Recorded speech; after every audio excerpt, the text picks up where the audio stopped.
था जब जंतर मंतर पर तमाम जो प्रदर्शनकारी हैं, मैं सीजेपी के कार्यकर्ताओं की बात कर लूं या फिर सीजेपी के प्रवक्ताओं की बात कर लूं या फिर आम बच्चों की बात कर लूं, जो कि नीट पेपर लीक को लेकर प्रदर्शन करते नजर आए थे। लेकिन हाल फिलहाल में एक नया प्रदर्शन शुरू हुआ और इस प्रदर्शन में मुख्य मांग ये रखी गई, आरक्षण हटाओ, रिजर्वेशन हटाओ।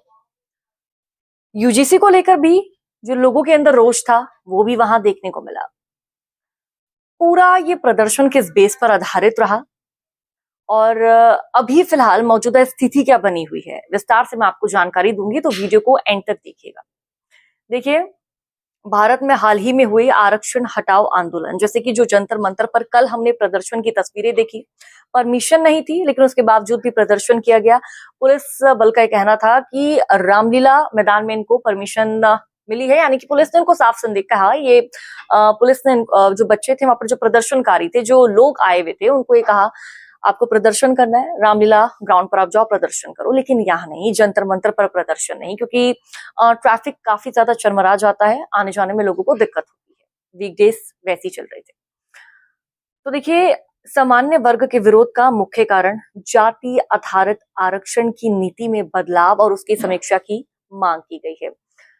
लोगों के अंदर गुस्सा है, उन लोगों के अंदर गुस्सा है जो जनरल कैटेगरी के लोग हैं, जो पंडित हैं, जो ब्राह्मण हैं। उन लोगों का कहना है कि जो रिजर्वेशन मिल रहा है वो जाति के आधार पर क्यों मिल रहा है, क्या इसकी वजह है। कुछ लोग ये भी कह रहे हैं कि भाई 500 साल पहले, कई साल पहले ऊंची जाति वालों ने नीची जाति वालों को परेशान किया, उनको प्रताड़ित किया। तो वहीं जनरल और ब्राह्मण, इन परिवार के जो लोग हैं, उनका ये कहना है वो पुरानी बात थी, वो पूर्वजों ने किया, जो किया पहले लोगों ने किया। इस वक्त में, यानी कि सेंचुरी में, इस जनरेशन में, 2026 में उनका किया क्या हम भुगतेंगे। जाति के आधार पर रिजर्वेशन नहीं होना चाहिए। ये कल जो जंतर मंतर पर लोग मौजूद थे उनके बोल थे। आरक्षण का विरोध हो क्यों रहा है ये आप विस्तार से समझिए।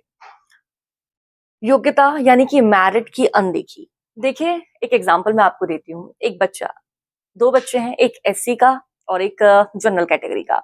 जनरल कैटेगरी का बच्चा 99.9% लेकर आ रहा है, लेकिन वहीं जो एससी कैटेगरी का बच्चा है, एससी कैटेगरी का बच्चा 70% लेकर आ रहा है।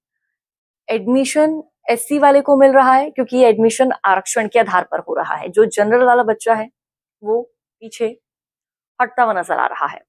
इसको लेकर लोगों के अंदर रोष है। अगर एडमिशन मिलना चाहिए आरक्षण के आधार पर नहीं, बल्कि मार्क्स के आधार पर होना चाहिए, मेहनत के आधार पर होना चाहिए। जिसने जितनी अच्छी परफॉर्मेंस करी उसको उतने अच्छे नंबर मिलेंगे, इसके साथ ही उसको एडमिशन भी उस आधार पर मिलेगा। ये जो जनरल कैटेगरी के लोग हैं उनका कहना है, साफ ये कहना है। विद्यार्थियों का ये तर्क है कि केवल जाति के आधार पर आरक्षण मिलने से कई बार योग्य उम्मीदवारों को अवसर नहीं मिलता है। जो योग्य उम्मीदवार होते हैं उनको मौका नहीं मिलता है। नंबर कम आ रहे हैं, एससी कास्ट के हैं, एसटी कास्ट के हैं, ओबीसी कास्ट के हैं, इनको एडमिशन पहले मिल जाता है। ये कल जो वहां पर प्रदर्शन कर रहे थे उन लोगों का कहना है। सेकंड, आर्थिक आधार की मांग। प्रदर्शनकारियों का मानना है कि आरक्षण का आधार जाति के बजाय केवल आर्थिक स्थिति यानी कि गरीबी होना चाहिए। एक डेटा होना चाहिए गवर्नमेंट के पास कि भाई किसके पास कितना पैसा है, कौन गरीब है, कौन अमीर है, उसके आधार पर आरक्षण होना चाहिए। क्योंकि जरूरी नहीं जो सवर्ण समाज का व्यक्ति है वो अमीर हो, वो रिच हो, उसके पास बहुत अच्छा पैसा हो, और एससी समाज का जो व्यक्ति हो या फिर एसटी समाज का व्यक्ति हो उसके पास कम पैसा हो। गरीबी के आधार पर आरक्षण होना चाहिए, ये भी विद्यार्थियों ने कल मांग उठाई है। तीसरी बात, फायदा एक ही वर्ग तक सीमित रहे। आलोचकों का यह भी आरोप है कि आरक्षण का लाभ वर्षों से कुछ चुनिंदा लोगों या परिवारों तक ही सीमित रह गया है और वास्तविक जो गरीब है इससे वंचित है। यानी कि एक परिवार फलता फूलता जा रहा है, आरक्षण का लाभ उसको मिल रहा है, जो लेकिन जो रियलिटी में गरीब है उसको कोई लाभ नहीं मिल रहा। सुविधाओं से, योजनाओं से, हर चीज से वंचित है वो व्यक्ति। ये कल मांग रखी गई थी जंतर मंतर पर प्रदर्शन के दौरान। अब आरक्षण के मुख्य नियम क्या है वो भी आप समझिए। 50% की सीमा, 50% की सीमा। सुप्रीम कोर्ट के आदेश अनुसार देश में कुल आरक्षण की जो सीमा है वो अधिकतम 50% तय की गई। हालांकि कुछ राज्यों ने इसे बढ़ाने का भी प्रयास किया। सेकंड मुख्य नियम है संवैधानिक प्रावधान। संविधान के हिसाब से एससी 15%, एसटी 7.5%, ओबीसी 27% के अलावा आर्थिक रूप से जो कमजोर वर्ग यानी कि जो ईडब्ल्यूएस होते हैं उनके लिए 10% आरक्षण का प्रावधान है। ये एक नियम है, ये एक प्रावधान है जो कि काफी लंबे वक्त से चलता भी आ रहा है। हालांकि ईडब्ल्यूएस का इसमें कुछ वक्त पहले ही एड ऑन किया गया था।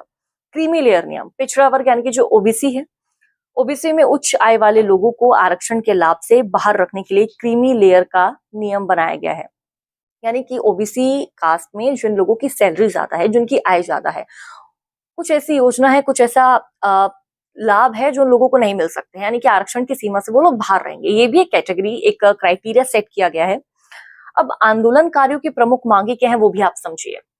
पहली की श्वेत पत्र, व्हाइट पेपर, सरकार पिछले 75 वर्षों में आरक्षण में हुए नफे नुकसान और इसके वास्तविक परिणामों पर जो परिणाम आए हैं उस पर एक श्वेत पत्र जारी करे, यानी कि पूरा खाका सरकार के पास हो कि आरक्षण के चलते जो भी मुनाफा हुआ है, जो नफा हुआ है, जो नुकसान हुआ है, जो भी चीज हुई है, श्वेत पत्र पे वो चीजें लिखकर जनता तक पहुंचाई जाए। सेकंड, आर्थिक आधार पर कोटा, आरक्षण पूरी तरह से आर्थिक स्थिति के आधार पर होना चाहिए। अगर कोई गरीब व्यक्ति है, उस तक योजना नहीं मिल रही है, चाहे वो किसी भी कास्ट का हो, किसी भी समाज का क्यों ना हो, जो गरीब है उसको योजनाओं का, सुविधाओं का, रिजर्वेशन का लाभ मिलना चाहिए। ये नहीं जो अमीर व्यक्ति है, जिसके पास ऑलरेडी सब कुछ है, जो पैसे के दम पर सब कुछ कर सकता है, उसको आरक्षण का लाभ नहीं मिलना चाहिए। ये एक प्रमुख मांग है जो कि इन विद्यार्थियों द्वारा उठाई जा रही है। एक परिवार एक आरक्षण, इसका लाभ एक परिवार की सिर्फ एक पीढ़ी या सीमित बार ही मिले, यानी कि जो आरक्षण का लाभ है एक ही परिवार को मिले। न्यूनतम योग्यता अंक, सभी वर्गों के लिए परीक्षाओं में एक समान न्यूनतम क्वालिफाइंग अंक तय किए जाएं। ओबीसी हो, एसटी हो, एससी हो या जनरल कास्ट का बच्चा हो या फिर कोई भी क्यों ना हो, एक क्राइटेरिया होना चाहिए कि हाँ अगर आप ये अंक लेकर आएंगे तभी आपका एडमिशन मिलेगा। पार्शियलिटी नहीं होनी चाहिए कि जो जनरल कास्ट का बच्चा है 90 लेकर आ रहा है, लेकिन जो एससी कास्ट का बच्चा है वो 50 लेकर आ रहा है, उसका एडमिशन हो जाता है। नहीं, शिक्षा के आधार पर रिजर्वेशन नहीं होना चाहिए, जाति के आधार पर रिजर्वेशन नहीं होना चाहिए, बल्कि जो गरीब व्यक्ति है, जिस तक योजना का लाभ नहीं पहुंच रहा है, उन तक योजना का लाभ पहुंचे, उन लोगों के लिए रिजर्वेशन होना चाहिए। ये विद्यार्थियों की जो जंतर मंतर पर प्रदर्शन कर रहे थे उन लोगों की प्रमुख मांगे हैं।